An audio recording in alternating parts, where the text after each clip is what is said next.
السلام عليكم ورحمة الله وبركاته. مساكم الله تبارك وتعالى بكل خير. إن الحمد لله نحمده ونستعينه ونستغفره ونعوذ بالله من شرور أنفسنا ومن سيئات أعمالنا. من يهده الله فهو المهتدي ومن يضلله فلن تجد له وليا مرشدا. وأشهد أن لا إله إلا الله وحده لا شريك له، وأشهد أن محمدا عبده ورسوله. أما بعد، فإن خير الكلام كلام الله، وخير الهدي هدي محمد صلى الله عليه وآله وسلم، وإن شر الأمور محدثاتها، وكل محدثة بدعة، وكل بدعة ضلالة. إن الله تبارك وتعالى تفضل ومن علينا بنعم كثيرة سبحانه وتعالى، فله الحمد وله الشكر. والله جل وعلا أمرنا بل خلقنا لنعبده، فقال سبحانه وتعالى: وما خلقت الجن والإنس إلا ليعبدون. وهذا الأمر الذي خلقنا الله تبارك وتعالى لأجله، هناك من قام به حق القيام، وهناك من قصر في ذلك. وأريد أن أكون أنا وأنتم من الذين عبدوا الله تبارك وتعالى حق العبادة، وأن يكون هذا الأمر خالصا لوجهه الكريم سبحانه وتعالى. ويتمنى كل واحد منا أن يكون متميزا مع الله سبحانه وتعالى في علاقته مع الله. هناك كثير من الناس يبحثون عن التميز في حياتهم العامة، في لباسه، في ساعته، في سيارته، بعض النساء في حقيبتها، في ذهبها. حب الشهرة هذا أمر مفطور في النفوس. ما ذئبان جائعان أرسلا في غنم بأفسد لها من حب الشهرة للناس، قد يفسد عليه دينه. وهناك أناس يسعون للشهرة والظهور والشوفة أمام الناس، وهناك من تميزوا وخسروا. فليس كل متميز ناجح. يقول النبي صلى الله عليه وسلم: أول من تسعر فيهم نار جهنم ثلاثة. هؤلاء الثلاثة الذين تسعر فيهم نار جهنم قد يستغرب الكثيرون إذا علموا أن ظاهر أعمالهم، لا أقول الصلاح بل قمة الصلاح، الجواد الكريم، وقارئ القرآن، والشجاع الجريء. يؤتى بقارئ القرآن يوم القيامة فيذكره الله نعمه، ثم يقول له: ماذا فعلت بها؟ فيقول: يا رب تعلمت فيك القرآن وعلمته. فيقال له: كذبت، إنما فعلت ذلك ليقال قارئ، وقد قيل أخذت جزاءك في الدنيا، خذوه إلى النار. ثم يؤتى بالجواد الكريم فيذكره الله نعمه وما أعطاه من المال، فيقول له: ماذا صنعت؟ قال: يا رب ما تركت بابا من أبواب الخير إلا وأنفقت فيه. قال: كذبت، إنما فعلت ذلك ليقال جواد، وقد قيل أخذت جزاءك في الدنيا، خذوه إلى النار.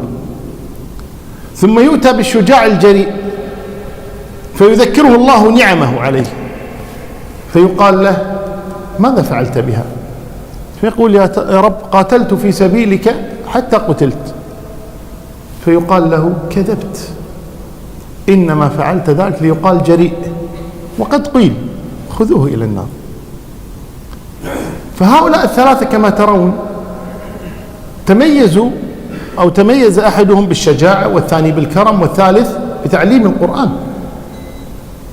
ومع هذا هم أول من تسعر بهم نار جهنم، أعاذنا الله وإياكم منها. إذن هذا التميز الذي تميزوا به بالدنيا لم ينفعهم. ولما قال عدي بن حاتم للنبي صلى الله عليه وسلم: قد علمت ما كان من حال أبي، وأبوه حاتم الطائي من أجواد العرب، فقال: قد علمت ما كان من حال أبي، يعني من النفقة والإكرام، فهل ينفعه ذلك؟ فقال النبي صلى الله عليه وسلم: إن أباك أراد شيئا وناله. أراد السمعة نالها. إلى اليوم الناس تتكلم بكرم حاتم وكرم حاتمي وحاتم الطائي وكذا إلى اليوم، والمطاعم مطعم حاتم الطائي. عبد الله بن جدعان، تقول عائشة أم المؤمنين رضي الله عنها: كان يكرم الحجيج. تقول للنبي صلى الله عليه وسلم: فلينفعه ذلك عند الله؟ قال النبي صلى الله عليه وسلم: إنه لم يقل يوما رب اغفر لي خطيئتي يوم الدين، يعني لا ينفعه. فليست كل شهرة وإن كانت في الأعمال الجليلة مقبولة عند الله تبارك وتعالى. والتميز الذي يريده الله تبارك وتعالى يريد تميزا خفيا، وهذا أمر صعب.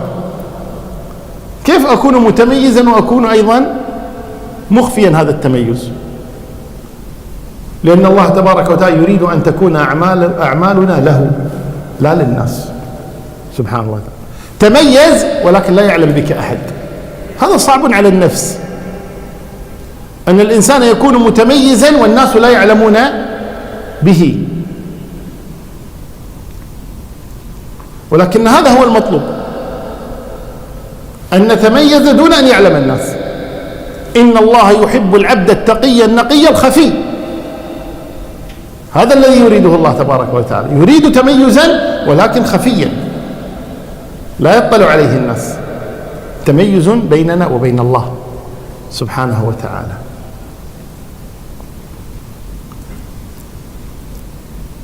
وهذا التميز حتى يكون الإنسان متميزا يحتاج إلى همة عالية. وما نيل المطالب بالتمني ولكن تؤخذ الدنيا غلابة. لابد الإنسان يتعب حتى يصل، حتى يتميز. لابد من الجد والاجتهاد. ربيعة الأسلمي كان يخدم النبي صلى الله عليه وسلم، فقال له النبي صلى الله عليه وسلم يوما: سلني، اطلب أي شيء تبيه، سلني. فقال ربيعة: أسألك مرافقتك في الجنة، وإذا كانت النفوس كبارا تعبت في مرادها الأجسام. رجل يريد شيئا عظيما، قال: أسألك مرافقتك في الجنة، وهذه درجة عالية في الجنة لا ينالها أي أحد. فقال النبي صلى الله عليه وسلم: أو غير ذلك، أو غير ذلك، كأنها صعبة هذا، أو غير ذلك. قال: هو ذلك. قال: إذن أعني على نفسك بكثرة السجود. إذا غامرت في شرف مروم فلا تقنع بما دون النجوم. أعني على نفسك بكثرة السجود حتى تكون في تلك المنزلة. حتى يصل الإنسان إلى هذه الدرجة لابد أن يجتهد على نفسه ويتعب معها حتى يتميز، حتى يكون مع النبي صلى الله عليه وسلم في درجته في الجنة. طاووس بن كيسان اليماني رحمه الله تبارك وتعالى كان من التابعين، لم يتشرف برؤية النبي صلى الله عليه وسلم، تشرف بلقيا أصحاب النبي كابن عباس وغيره، لكن لم يتشرف برؤية النبي صلى الله عليه وسلم. فكان يصلي في الليل فيتعب فيضرب فخذه بيده، يعني يصبرها على التعب، يقول: اصبري اصبري وتحملي. يقول لرجله: أيظن أصحاب محمد أن يسبقونا إليه؟ والله لنزاحمنهم عليه، لنزاحمن بالجد والاجتهاد مو باللعب، لنزاحمنهم عليه. نتعب حتى نصل إلى أن نكون رفقاء النبي صلى الله عليه وسلم في الجنة. من يطع الله ورسوله فأولئك مع الذين أنعم الله عليهم من النبيين والصديقين والشهداء والصالحين وحسن أولئك رفيقا. لا بد من همة عالية حتى نصل إلى ما نريد من التميز. مرت هند بنت عتبة على ولدها معاوية وهو يلعب مع الأولاد لما كان صغيرا، شاب ولدا صغيرا يلعب مع أقرانه وأترابه، فكان يأمرهم وينهاهم ويقودهم ويسودهم. فمر رجل فلما رأى معاوية وطريقة تعامله مع أقرانه قال إن كبر هذا سيسود قومه، بين عليه من الآن قيادي. قال إن كبر هذا سيسود قومه. فقالت له هند وأته إن لم يسد إلا قومه. أنا نظرتي أبعد، ليس فقط قومه، يسود بعد قومه. وفعلا صار خليفة للمسلمين من مشرقها إلى مغربها، ملكا للمسلمين لمدة 20 سنة رضي الله عنه وأرضاه. النبي صلى الله عليه وسلم كان يغرس التميز في أصحابه رضي الله عنه. فقال لعلي بن أبي طالب أنت مني بمنزلة هارون من موسى. وقال لأبي عبيدة هذا أمين هذه الأمة. وقال لأبي بكر الصديق هذا الصديق، فلقبه بالصديق. وقال لخزيمة بن ثابت شهادتك بشهادة رجلين. وقال للزبير بن العوام لكل نبي حواري وهذا حواري، عن الزبير بن العوام. وجعل حذيفة بن اليمان رضي الله عنهما صاحب سره فميزه، وجعل عبد الله بن مسعود صاحب سواكه ونعله ووساده فميزه، فكان يميز أصحابه صلوات ربي وسلامه عليه. وكان أصحابه يحرصون على التميز، يسمعون قول الله تبارك وسابقوا إلى جنة وسارعوا إلى جنة، فيتسابقون ويتسارعون إلى هذا الأمر.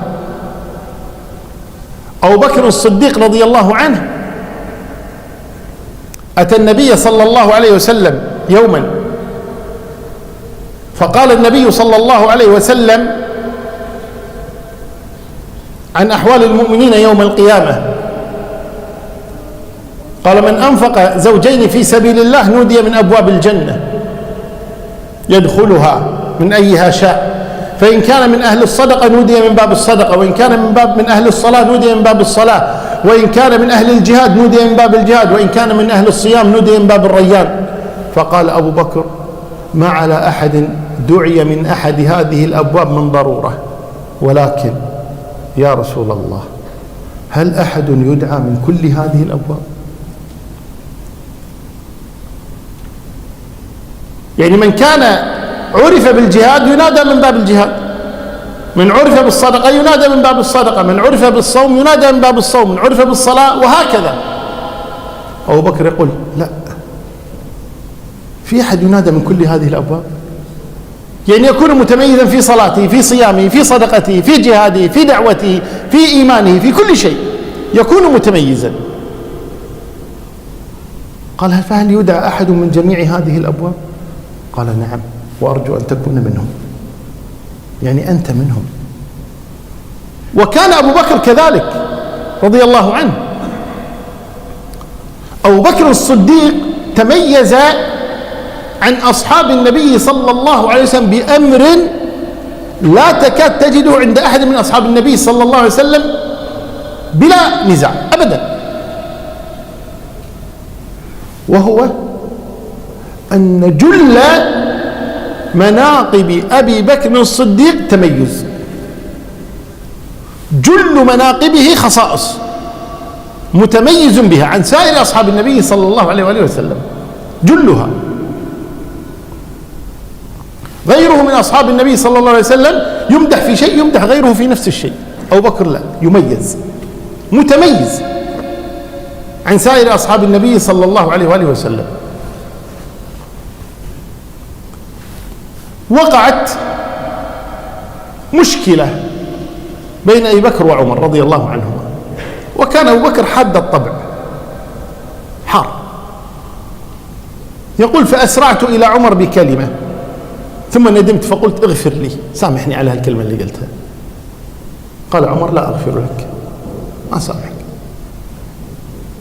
ثم انصرف عمر فحزن أبو بكر، لماذا لم يسامحه؟ لماذا لم يغفر له؟ فانطلق إلى النبي صلى الله عليه وسلم فقال يا رسول الله وقع بيني وبين عمر شيء فأسرعت إليه، يعني أنا غلطان، فقلت اغفر لي فلم يغفر لي. فقال النبي صلى الله عليه وسلم يا أبي بكر يغفر الله لك يا أبا بكر، يغفر الله لك يا أبا بكر، يغفر الله لك يا أبا بكر. يعني إن لم يغفر عمر ألا يكفيك أن يغفر لك الله؟ يغفر لك الله سبحانه وتعالى. يقول أبو الدرداء راوي هذا الحديث ثم إن عمر ندم لماذا لم يغفر لأبي بكر، فذهب إلى أبي بكر في بيته ليقول له قد غفرت لك، فلم يجده، فقال لعله أن يكون عند النبي صلى الله عليه وسلم وهذا هو المكان الذي يكونون فيه. فانطلق إلى النبي صلى الله عليه وسلم. يقول أبو الدرداء وبينما الحدوث إذ أقبل علينا عمر فلما رآه النبي صلى الله عليه وسلم قام إليه مغضبا، يعني الغضب يرى في وجه النبي صلى الله عليه وسلم، قام إليه مغضبا. يقول فجثى أبو بكر على ركبته، إنه كان يعرف منزلته عند النبي صلى الله عليه وسلم، فجثى على ركبتيه وقال يا رسول الله أنا كنت أظلم، أنا كنت أظلم، أنا كنت أظلم، يعني لا تغضب على عمر، أنا اللي غلطان، أنا كنت أظلم. يقول أبو الدرداء والنبي لا يلتفت إلى أبي بكر حتى أقبل على عمر فقال له مه يا عمر، أي ماذا يا عمر؟ أرسلني الله إليكم فقلتم كذبت، وقال أبو بكر صدق وواساني بنفسه وماله، فهل أنتم تاركوا لي صاحبي؟ الله أكبر. هذه يقولها لعمر وغيره، وعمر عمر يقول له ولغيره هل أنتم تاركوا لي صاحبي؟ كأنه يقول لهم هذا صاحبي دونكم، أنتم نلتم الصحبة العامة، هذا نال الصحبة الخاصة، هذا من خاصة الخاصة، فهل أنتم تاركوا لي صاحبي؟ هكذا يقولها النبي لعمر صلوات ربي وسلامه عليه. كان متميزا في علمه. يقول أبو سعيد الخدري قبل وفاة النبي صلى الله عليه وسلم بأيام توفي صلوات ربي وسلامه عليه بأبي هو وأمي يوم الاثنين، وهذه الحادثة وقعت يوم الخميس، يعني قبل وفاته ب4 أيام. خرج النبي صلى الله عليه وسلم إلى الناس وقد عصب رأسه من الألم، فقال لهم إن رجلا خيره الله تبارك وتعالى بين الدنيا وزينتها وبين ما عند الله، فاختار ما عند الله. يقول أبو سعيد الخدري فبكى أبو بكر وقال فديناك بآبائنا وأمهاتنا يا رسول الله. قال أبو سعيد فعجبنا له، يخبر رسول الله صلى الله عليه وسلم عن رجل خير، قصة مثال، إن رجلا يقول يخبر رسول الله صلى الله عليه وسلم عن رجل خير وأبو بكر يبكي، ما شأن هذا بهذا؟ يقول أبو سعيد فكان المخير رسول الله صلى الله عليه وسلم وكان أبو بكر أعلمنا، أعلم أصحاب النبي بلا خلاف، أعلم الصحابة رضي الله عنه، كان متميزا في نفقته. يقول النبي صلى الله عليه وسلم ما نفعني مال أبي بكر، الوحيد الذي نفعني ماله هذا الرجل، مال أبي بكر الصديق رضي الله عنه. كان متميزا رضي الله عنه في قضية ما وقعت لأحد من البشر سوى الأنبياء، قال الله تبارك وتعالى لموسى وهارون: إنني معكما أسمع وأرى. معكما أنتما موسى وهارون، أسمع وأرى. ما قالها الله لبشر إنني معك إلا لموسى وهارون، وقالها لمحمد وأبي بكر، إذ يقول لصاحبه لا تحزن إن الله معنا. نعم، قال الله جل وعلا: وهو معكم أينما كنتم، وقال وهو معهم أينما كانوا. هذه المعية العامة التي تكون للخلق كلهم، ليس لأحد فيها فضل، وهي معية العلم. وخص الله تبارك وتعالى أصنافا من الناس فقال: إن الله مع الذين اتقوا، إن الله مع المحسنين، والله مع الصابرين. فمن اتصف بهذا الوصف فالله معه. لكن أن يذكر الله تبارك وتعالى شخصا بعينه: أنت، أنا معك، ما ذكرت لغير الأنبياء إلا لأبي بكر الصديق رضي الله عنه، إذ يقول لصاحبه لا تحزن إن الله معنا، أي أنا وأنت وكفار مكة على وجه الغار. وقال له: ما ظنك في اثنين الله ثالثهما. هذه ما وقعت لأحد من البشر غير أبي بكر الصديق رضي الله عنه إلا الأنبياء صلوات ربي وسلامه عليهم أجمعين. متميزا بالهجرة، لما أراد النبي صلى الله عليه وسلم أن يهاجر منع أبا بكر أن يهاجر حتى يهاجر معه. يستأذن: أهاجر؟ يقول: لا. أهاجر؟ لا. حتى جاءه في ذلك قال: قد أذن الله لي بالهجرة. قال: الصحبة يا رسول الله؟ قال: الصحبة. أخره لنفسه صلى الله عليه وسلم. كان متميزا في أخلاقه. كلنا فيما أظن بلا استثناء نعرف كلمة أم المؤمنين خديجة رضي الله عنها، لما جاءها النبي صلى الله عليه وسلم خائفا من غار حراء، وقد جاءه الملك وفجأه، فدخل على خديجة يرجف ترجف فرائصه صلى الله عليه وسلم وهو خائف، فقالت له: ما لك؟ فحدثها بالذي رأى. فقالت له أم المؤمنين خديجة: والله لا يخزيك الله أبدا، فإنك تصل الرحم، وتحمل الكل، وتقري الضيف، وتكسب المعدوم، وتعين على نوائب الحق. الله ما يخزيك وأنت على هذه الصفات. هذه صفات النبي صلى الله عليه وسلم ذكرتها خديجة له قبل مبعثه صلوات ربي وسلامه عليه. أبو بكر الصديق في سنة من السنوات استأذن النبي صلى الله عليه وسلم في أن يهاجر، يدعو إلى الله تبارك وتعالى، فأذن له النبي صلى الله عليه وسلم، فخرج فلقيه رجل يقال له ابن الدغنة وعرفه. وعادة أبي بكر لما يسافر للتجارة، الآن ليس معه تجارة. فقال أبو بكر: قال نعم. قال: ما لك؟ قال: أسيح في الأرض أعبد الله، فإن قومي قد منعوني، يعني أنا أعبد الله في مكة. فقال: إن مثلك لا يخرج ولا يخرج، أنت شرف لأهل مكة، كيف تخرج؟ إن مثلك لا يخرج ولا يخرج، إنك تصل الرحم، وتقري الضيف، وتكسب المعدوم، وتعين على نوائب الحق. فذكر له صفات النبي صلى الله عليه وسلم، فدل على مشابهته للنبي صلى الله عليه وسلم قبل مبعثه صلوات ربي وسلامه عليه.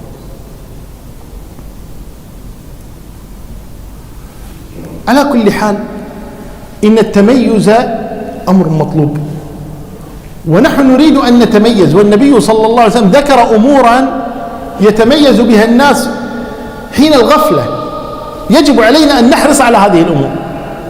يقول النبي صلى الله عليه وسلم: من صلى البردين دخل الجنة. لماذا؟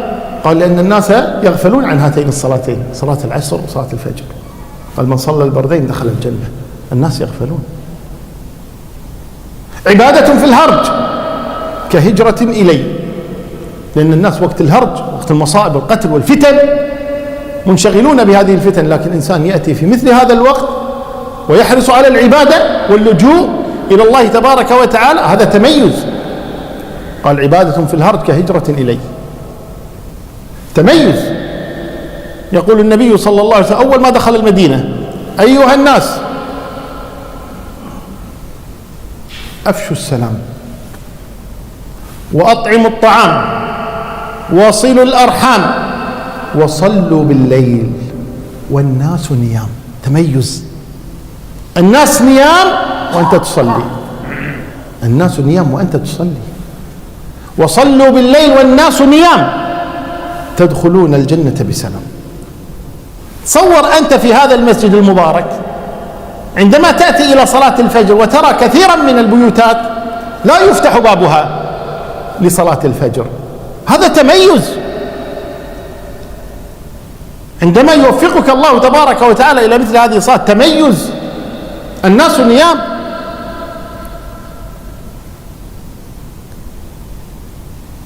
بعض السلف كانت عنده خادمة باعها، جارية مملوكة باعها،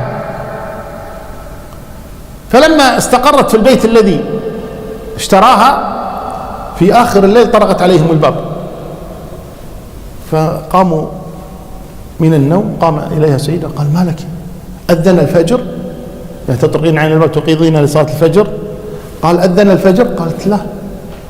قال: إذا لماذا أيقظتمينا؟ لماذا أيقظتينا؟ ما أذن الفجر، ليش قعدتنا بنص الليل؟ قالت: وأنتم لا تصلون إلا الفجر؟ ما عندكم قيام ليل؟ أنتم لا تصلون إلا هل تصلون الفجر؟ تشوف الحي الناس الله المستعان. قالت: أنتم لا تصلون إلا الفجر؟ قالوا: لا نصلي إلا الفجر. لا تصلون الليل؟ قالوا: لا نصلي الليل. قالت: نعم عليكم العافية. ثم لما أصبحت ذهبت إلى سيدها الذي باعها، قالت: اتق الله فيني وأعدني إلى ملكك فإنك بعتني إلى قوم سوء لا يصلون الليل. هذه خادمة تقول: بعتني إلى قوم سوء لا يصلون الليل، لا يصلون إلا الفجر. هذا التميز. يقول النبي صلى الله عليه وسلم: وصلوا بالليل والناس نيام تدخلون الجنة بسلام. الله جل وعلا يقول: إن المتقين في جنات وعيون آخذين ما آتاهم ربهم إنهم كانوا قبل ذلك محسنين كانوا قليلا من الليل ما يهجعون وبالأسحار هم يستغفرون وفي أموالهم حق للسائل والمحروم. متميزون. قال صلوات ربي وسلامه عليه: لا تسبوا أصحابي فلو أن أحدكم أنفق مثل أحد ذهبا ما بلغ مد أحدهم ولا نصيفه. لأنهم تميزوا بماذا؟ تميزوا أنهم أنفقوا في وقت الحاجة. ما بلغ مد أحدهم ولا نصف، هذا هو المد. المد ما يملأ الكفين، هذا مد. يقول: لو أنفق أحدكم مثل أحد ذهبا ما بلغ مد أحدهم ولا نصيفه. تدرون النبي صلى الله عليه وسلم لمن قال هذا الكلام؟ قد يستغرب البعض. قبل قليل قلنا قال لعمر: فهل أنتم تاركوا لصاحبي؟ النبي قال هذا لخالد بن الوليد، لسيف الله المسلول، لأبي سليمان، يقول له: لو أنفقت يا خالد مثل أحد ذهبا ما بلغت مدا قدمه عبد الرحمن بن عوف ولا نصيفه. ماذا يقول عنا نحن؟ إذا كان يقول مثل هذا الكلام لخالد بن الوليد: لو أنفقت مثل أحد ذهبا ما بلغت مدا قدمه عبد الرحمن بن عوف ولا نصيفه. لأن عبد الرحمن بن عوف أسلم قبل خالد ب20 سنة، وجاهد ودعا وأنفق وصلى وصام ورافق النبي صلى الله عليه وسلم في فترة كان خالد فيها على الشرك. لا يستويان عند الله تبارك وتعالى. لا يستوي منكم من أنفق من قبل الفتح وقاتل أولئك أعظم درجة من الذين أنفقوا من بعد وقاتلوا. وكلا وعد الله الحسنى، لكن أيضا الحسنى درجات. لا يستوي القاعدون من المؤمنين غير أولي الضرر والمجاهدون في سبيل الله بأموالهم وأنفسهم فضل الله المجاهدين بأموالهم وأنفسهم على القاعدين درجة، وكلا وعد الله الحسنى وفضل الله المجاهدين على القاعدين أجرا عظيما. هذا التميز، تميز في النفقة. يقول النبي صلى الله عليه وسلم: درهم سبق 100 درهم، 100,000 درهم، درهم سبق 100,000 درهم. يقول: رجل عنده درهمان فتصدق بأحدهما وأبقى الآخر نصف ماله، ورجل عنده مال كثير فأخرج منه 100 درهم، 100,000 درهم وأنفقها، لا يستويان. درهم سبق 100,000 درهم. إن الله لا ينظر إلى الكم ولكنه ينظر إلى الكيف سبحانه وتعالى. التميز. يقول النبي صلى الله عليه وسلم: إن الإسلام بدأ غريبا وسيعود غريبا كما بدأ، فطوبى للغرباء، لأنهم متميزون في وقت شح فيه الملتزمون المتمسكون بدين الله تبارك وتعالى، فبرز الغرباء المتمسكون، فقال: طوبى للغرباء. جزاء من الله تبارك وتعالى. الشاهد من هذا كله أننا نريد أن نتميز. لما لا نتميز؟ ما الذي يمنعنا أن نتميز بصدق مع الله تبارك وتعالى لإرضاء الله لا إرضاء الناس؟ نقول تميزنا لابد أن يكون خفيا عن الناس، تميز بخفاء، تميز بخفاء دون أن يعلم الناس، يكفينا أن يعلم الله سبحانه وتعالى. 7 يظلهم الله في ظله يوم لا ظل إلا ظله: إمام عادل، وشاب نشأ في عبادة الله، ورجل قلبه معلق في المساجد، ورجلان تحابا في الله اجتمعا عليه وافترقا عليه، ورجل دعته امرأة ذات منصب وجمال فقال: إني أخاف الله، ورجل تصدق بصدقة فأخفاها حتى لا تعلم شماله ما أنفقت يمينه، ورجل ذكر الله خاليا ففاضت عيناه. كلهم متميزون، كل هؤلاء 7 متميزون، تميزوا فميزهم الله، فقال: 7 يظلهم الله في ظله يوم لا ظل إلا ظله. ذكر الله خاليا ما عند أحد ففاضت عيناه خوفا خشية.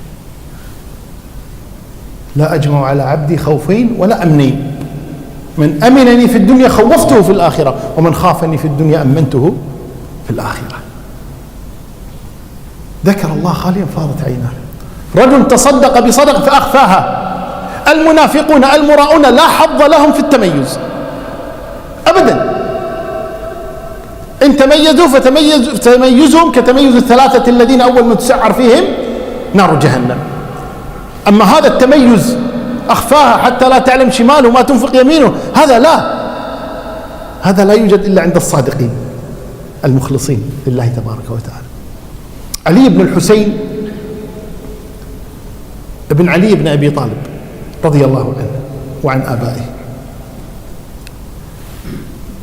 لما مات فقد 20 بيت وقيل 40 بيت من بيوت المدينة طعاما كانوا يجدونه عند أبواب بيوتهم إذا أصبحوا من الفجر. كان كل يوم أو كل ليلة في آخر الليل الناس نيام ويذهب ويضع الصدقات عند أبواب البيوت، يصبح الناس يجدون الطعام عند بيوتهم فيأخذونه ويحمدون الله ولا يدرون من الذي قدم لهم الطعام. واستمروا على هذا مدة من الزمن حتى مات علي بن الحسين ففقد الناس تلك الصدقات فعلموا أنها كانت منه. هل كان يرجو معرفة الناس أنه يتصدق؟ إنه كان يرجو شيئا، وأسأل الله أن يكون ناله عند الله تبارك وتعالى. جلس عبد الله بن عمر وعبد الله بن الزبير وعروة بن الزبير ومصعب بن الزبير جلس هؤلاء الأربعة مع بعض يوما، فقالوا كل واحد يتمنى ما أمنيته، وش تبي تصير، وش تبي توصل له. فقال الزبير بن العوام: أتمنى أن أحكم العراق والحجاز. وقال مصعب بن الزبير: أتمنى أن أتزوج فاطمة بنت الحسين وعائشة بنت طلحة. قال عروة بن الزبير: أتمنى أن أحمل العلم ويحمل الناس العلم عني. وعبد الله بن عمر ساكت. فقالوا له: وأنت يا عبد الله ماذا تتمنى؟ قال: أتمنى أن يغفر الله لي، أتمنى أن يغفر الله لي. يقول عبد الملك بن عمير راوي هذه القصة، يقول: أما عبد الله بن الزبير فحكم العراق والحجاز وجميع بلاد الإسلام عدا الشام. وأما مصعب بن الزبير فتزوج فاطمة بنت الحسين وتزوج عائشة بنت طلحة. وأما عروة بن الزبير فحمل العلم وحمل الناس عنه العلم. وأما عبد الله بن عمر فأسأل الله أن يكون قد غفر له. تميز حتى في الطلب، ماذا تريد؟ ناس تبي الدنيا، ناس تبي الآخرة. تميز، لابد أن نحرص على هذا التميز.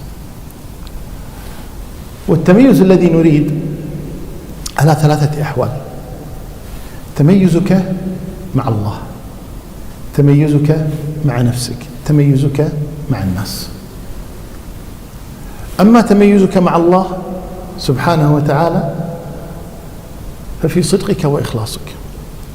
ويطعمون الطعام على حبه مسكينا ويتيما وأسيرا إنما نطعمكم لوجه الله لا نريد منكم جزاء ولا شكورا إنا نخاف من ربنا يوما عبوسا قمطريرا.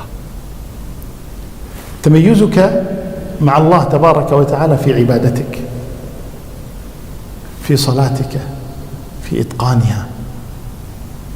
النبي صلى الله عليه وسلم يقول: وصلوا كما رأيتموني أصلي. فنتعلم كيف كان يصلي النبي صلى الله عليه وسلم فنصلي كما صلى حتى يرضى عنا الله. تميزك في حجك، خذوا عني مناسككم، تعلم كيف حج النبي صلى الله عليه وسلم. نتميز في صيامنا، كل الناس صائمة، لكن من المتميز؟ يقول النبي صلى الله عليه وسلم: فإن سابه أحد أو شاتمه قال إني امرؤ صائم. تميز، لأن أكثر الناس يردون، ما يتحملون، هذا يرد ردا آخر، هذا يقول إني امرؤ صائم، ما أرد عليك، يترفع، يحمي صيامه، يحفظ دينه. تميزنا مع الله تبارك في قراءة القرآن، الناس تقرأ هذا وأنت تقرأ بتدبر بفهم. تتميز بصدقتك، تتميز في حبك لله، تتميز في خوفك من الله. يدعوننا رغبا ورهبا، يدعون ربهم خوفا وطمعا، تتجافى جنوبهم عن المضاجع، يدعون ربهم خوفا وطمعا. هكذا تميز. تميزك مع الناس، هذه مسألة مهمة جدا. وأول الناس وأولى الناس بك أمك وأبوك. تميزك بالبر. كثير من الناس خاصة في مجتمعاتنا يحرصون على البر، ولكن فرق بين البر وبين التميز بالبر، فرق. عبد الله بن عمر رضي الله عنهما كان معه نافع مولاه، فرأى أعرابيا يعرج من البادية، فلما رآه عبد الله بن عمر نزع جبته عباءته بشته وألبسه إياه، ثم نزل عن حماره وقال: هذا هدية لك. والحمار في ذلك الوقت مثل السيارة الآن، يعني مركوبك الذي تركبه. نزل عن سيارته أو مركوبه وأعطاه إياه، قال: هذا لك. ثم انصرف.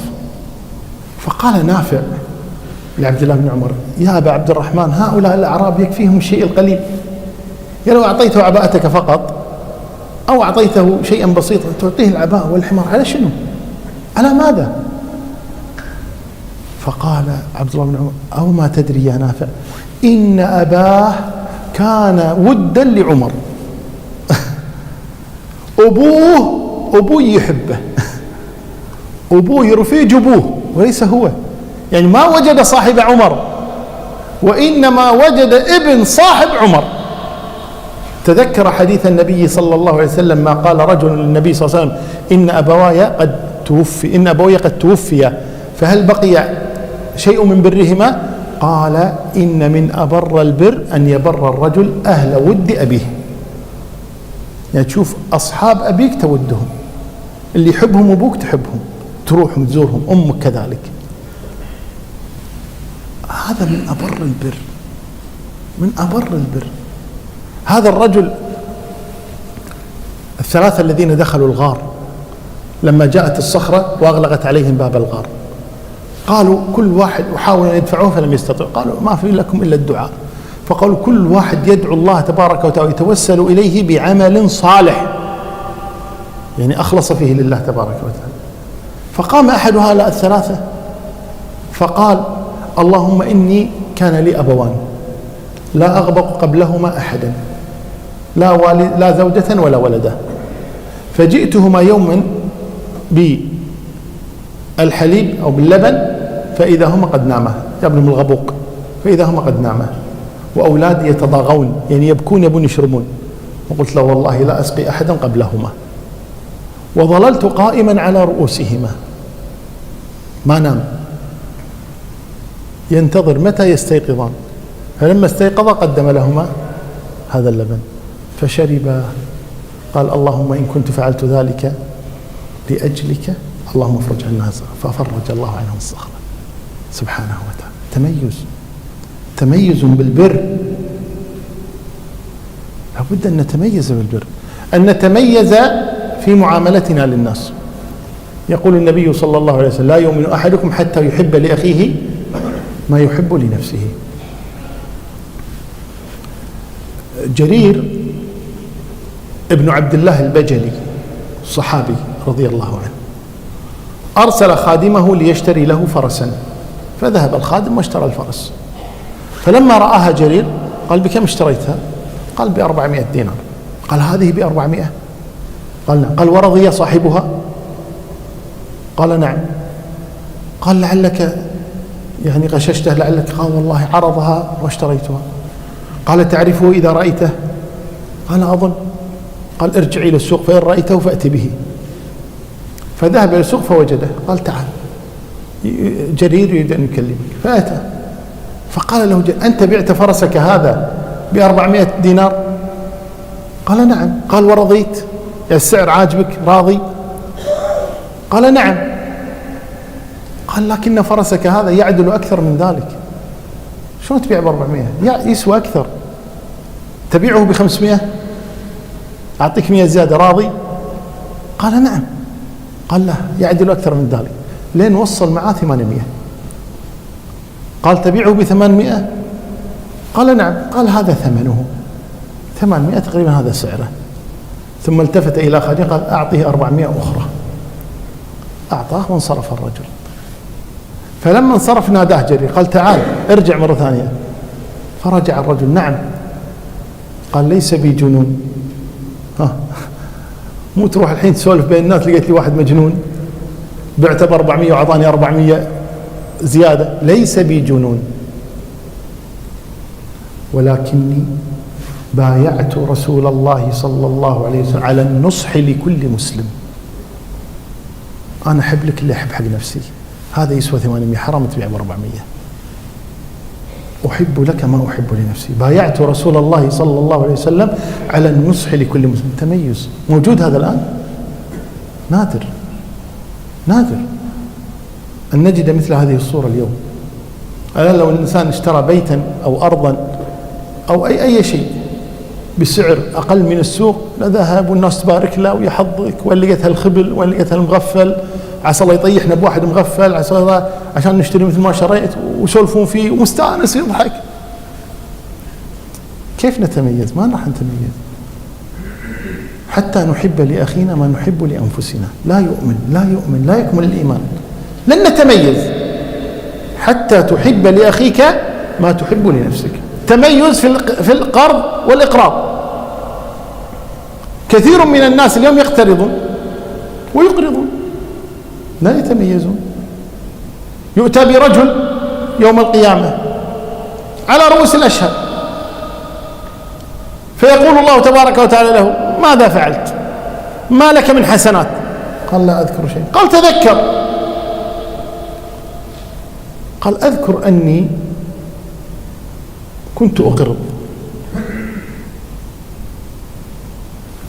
فكنت أنظر الموسر وأتجاوز عن المعسر، اللي عنده أمهله واللي ما عنده أسامحه. تميز في إقراضه. قال: كنت أمهل الموسر وأتجاوز عن المعسر. فقال الله له: نحن أحق بذلك منك، فيغفر الله له ويتجاوز عنه سبحانه وتعالى، لأنه تميز.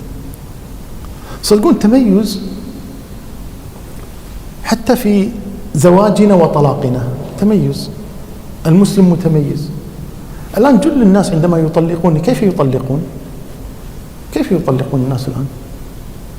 زعلت المرأة: اسمع الكلام يا مرأة، ماني سامع الكلام، ما انت كفو، انت ما انت كفو، ولا لا طالق، انتهى الأمر. هكذا أكثر الطلاق يقع هكذا، مشكلة صغيرة تكبر تكبر، الشيطان يحضر ويقع الطلاق.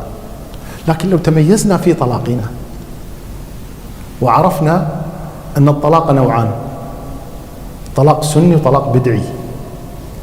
والطلاق السني لا بد أن يكون في طهر لم يجامعها فيه. أكثر من 90% اليوم من الطلاق كله طلاق بدعي.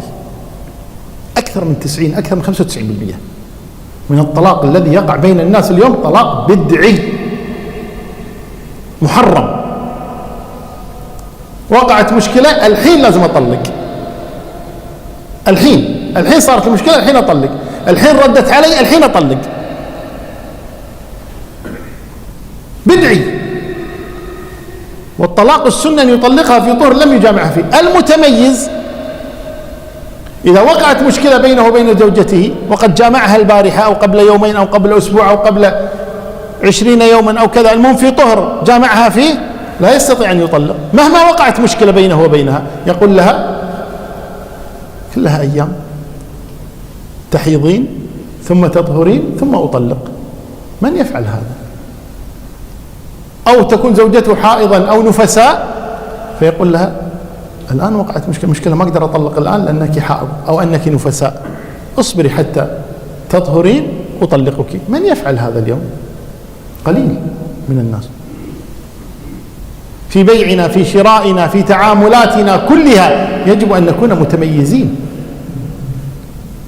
يجب أن نكون وقافين مع كتاب الله تبارك وتعالى في تعاملنا مع الناس.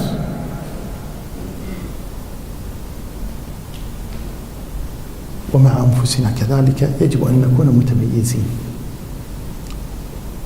يقول الله تبارك وتعالى في وصف المؤمنين: الذين إذا أصابتهم مصيبة قالوا إنا لله وإنا إليه راجعون، أولئك عليهم صلوات من ربهم. صلوات أي رحمات من ربهم سبحانه وتعالى، لأنهم صبروا. يقول النبي صلى الله عليه وسلم: ليس الشديد بالسرعة، وإنما الشديد الذي يملك نفسه عند الغضب. متميز، يملك نفسه عند الغضب. لقي النبي صلى الله عليه وسلم امرأة تبكي عند قبر ولدها، قال: اصبري أمة الله. قالت: إليك عني فإنك لم تصب بمصيبتي. فجاء أبو بكر فقال: كيف تكلمين رسول الله بهذه الطريقة؟ قالت: هذا رسول الله والله ما عرفته. فأتت النبي صلى الله عليه وسلم قالت: يا رسول الله أصبر. قال: لا، إنما الصبر عند الصدمة الأولى. تميز، نصبر عند الصدمة الأولى.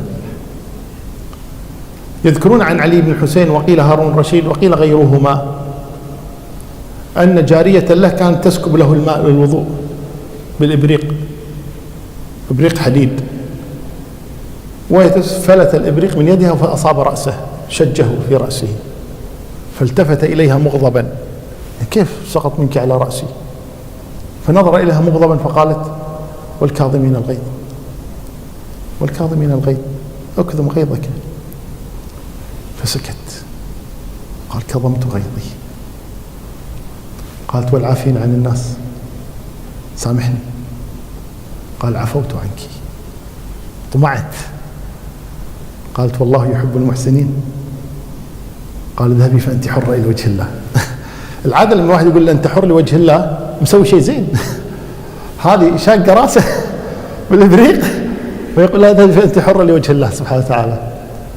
ليش؟ تميزت باختيار الألفاظ، وتميز هو بالوقوف مع كتاب الله تبارك وتعالى، وقاف مع كتاب الله تبارك. هكذا التميز، أن نكون وقافين مع كتاب الله تبارك وتعالى. أبو سفيان بن الحارث ابن عبد المطلب ابن عم النبي صلى الله عليه وسلم، كان أيام كفره قبل أن يسلم وبعد بعثة النبي كان يهجو النبي ويسبه صلى الله عليه وسلم. فرد عليه حسان بن ثابت شاعر النبي صلى الله عليه وسلم الذي قال أتهجوه ولست له بكفء فشركما لخيركما الفداء، هجوت محمدا وأجبت عنه وعند الله في ذاك الثناء. المهم أبو سفيان هذا أسلم وتاب، ولكن النبي صلى الله عليه وسلم كان قد اتخذ منه موقفا. أنت ولد عمي تسبني تهجوني على شنو؟ ما تبي تسلم لا تسلم، بس ليش تهجوني أنا ولد عمك؟ بدل ما توقف معاي كما وقف أقاربه وإن كانوا كفارا، وأنت تقف هكذا الموقف. فكان إذا دخل المجلس يعني والنبي موجود النبي يخرج، من يدش السلام عليكم وعليكم السلام، طلع النبي صلى الله عليه وسلم.